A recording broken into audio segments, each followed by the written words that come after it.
Hey YouTube, welcome to Handgun World. I want to talk about the Smith & Wesson Bodyguard 2.0. This is my most carried firearm. Not the firearm that I've shot the most, but it's definitely what I've been carrying the most. And this replaced my SIG P365.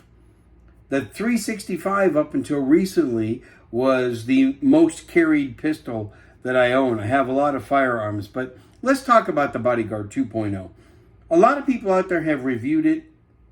I'm going to go ahead and do the same. I have not shot this 1,000 rounds. I think I've shot this probably about 250 rounds. Now, there's some really, really good things about it, and then there's some things that need a little bit of attention that I wish that Smith & Wesson would do a little differently. I'm going to show you that it is a safe and clear weapon, and both of my magazines are empty. Okay, these small guns like this is a pocket-sized firearm. All right, typically I carry it in a DeSantis pocket holster, just like this. It's a wonderful pocket gun. It's less than 10 ounces. That's what I like the most about it. And sometimes I also holster carry it. This is an old holster. This holster's got to be about 12 or 13 years old, but it's my favorite little leather appendix carry holster. It's a High Noon holster. Remember High Noon? High Noon holsters? I mean, they're still out there, but I don't hear a lot of people talking about them. But hey, this thing's been solid for like over 12 years. So if I'm going to belt carry this, in other words, if I'm going to use the 12-round magazine, here's a 12-round magazine that gives you a little extra capacity. It starts to make it a little bit too big for pocket carry. See what I mean? It just really sticks out a lot, and this is what prints the most. So then I'll belt carry it. Now, Smith & Wesson has done a fantastic job with the grip. Okay, a great job with the grip. Now, I have really, really long fingers. So, unfortunately, my fingers wrap completely around the grip. It doesn't give a lot of space for my support hand. In fact, I cannot even get my support hand on the gun. I would say that that's a disadvantage. So, I need to learn to get real good with just shooting this strong hand, without a whole lot of help from my weak hand. I hate to call it a weak hand, support hand, but you see how Smith & Wesson's done a good job with the texturing on this side and also on this side where your thumb goes, okay? I call them thumb pads. Some people call them gas pedals. When you can put your index finger there to make sure that your finger is not on the trigger, but that it's up here, and it gives you something to feel to make sure that your finger is not on the trigger. And then your support hand thumb, it gives you a lot of texture there to make sure that your thumb is in the right place. The grip shape of this thing is just phenomenal. I mean, it just feels like it was made for my hand. And it's just very, very comfortable. The slide release, okay? The slide release is in a good spot. It makes it easy to send the slide home. And even with a magazine in the gun, and even if there was ammunition in the gun, it just makes it easy to slide it home. And, well, that one wasn't so easy, but sometimes it's a lot easier. And especially it makes a difference with the magazine also. Because with the 10-round magazine, I can send the slide home easily. But it's in a really, really good location. And that's the most important thing. These sights, though, as I mentioned, are excellent. Take a look at that red front sight or orange, whatever that it is. Now, one of the criticisms is this gun was shooting to the left a lot. And I thought it was me. I thought, Bob, you got to quit jerking the trigger. Well, I figured out it was not me. I figured out after a lot of really diligent fire that this rear sight was not completely centered the way it should be. Now, I have yet to change that. So that's something I'm going to go get that sight moved so that it doesn't shoot quite so much to the left. Look at this trigger. Look at this nice trigger. Okay? It's a flat-faced trigger. I really like the flat-faced trigger. I'm a big fan of the flat triggers versus the curved triggers. I don't like the curved triggers quite as much. Look at that nice undercut behind the trigger.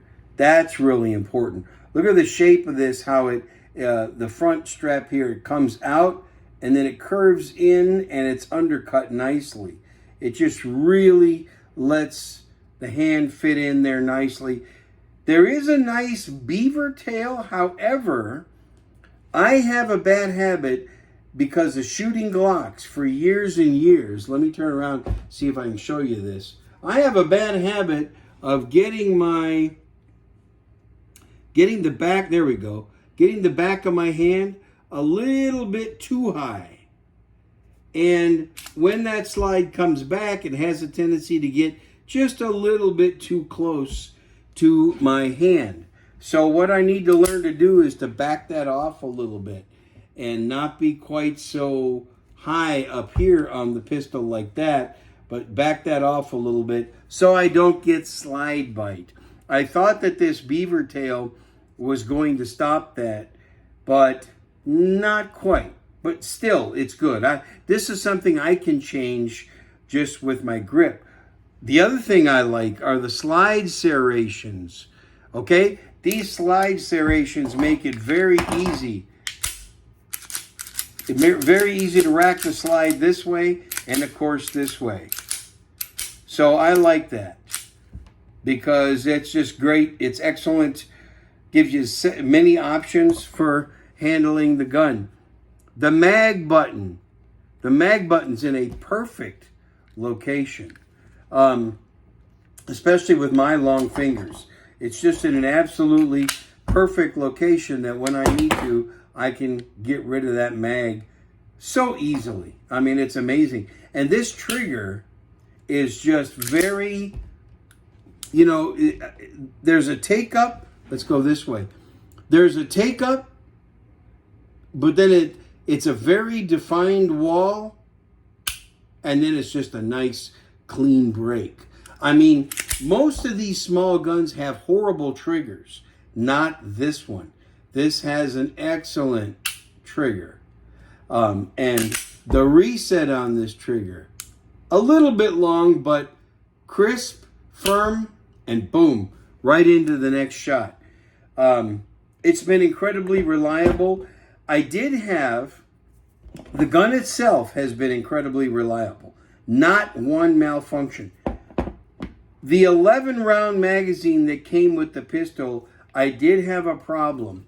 And I'll show you the problem, not with this one, but when I would load the 11-round magazine, okay, the old one, there's 2 rounds, 3 rounds, 4 rounds, and I can load it full. The old one would not allow me to put more than 2 rounds in the magazine. And the problem was this follower. This follower was out of shape, not in spec, whatever you want to call it, and it was catching right here. It was catching right here on the magazine.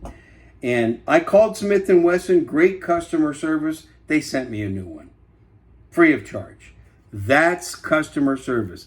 That's what should be done.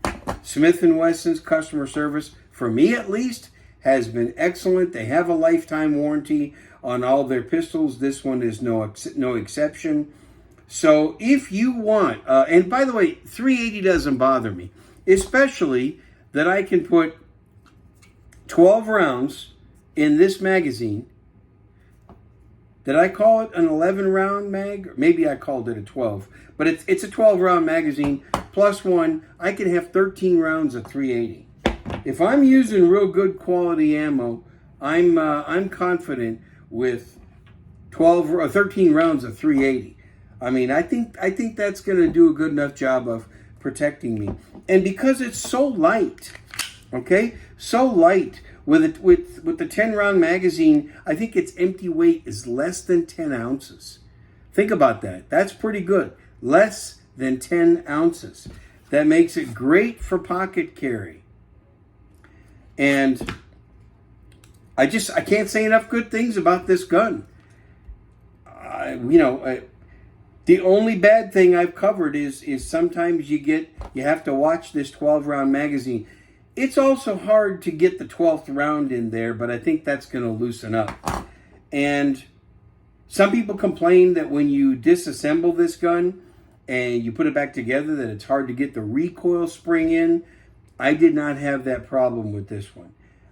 I can disassemble this just like I've taken down many Glocks and M&Ps in the past. Good job, Smith & Wesson, with the Bodyguard 2.0. It's also priced right.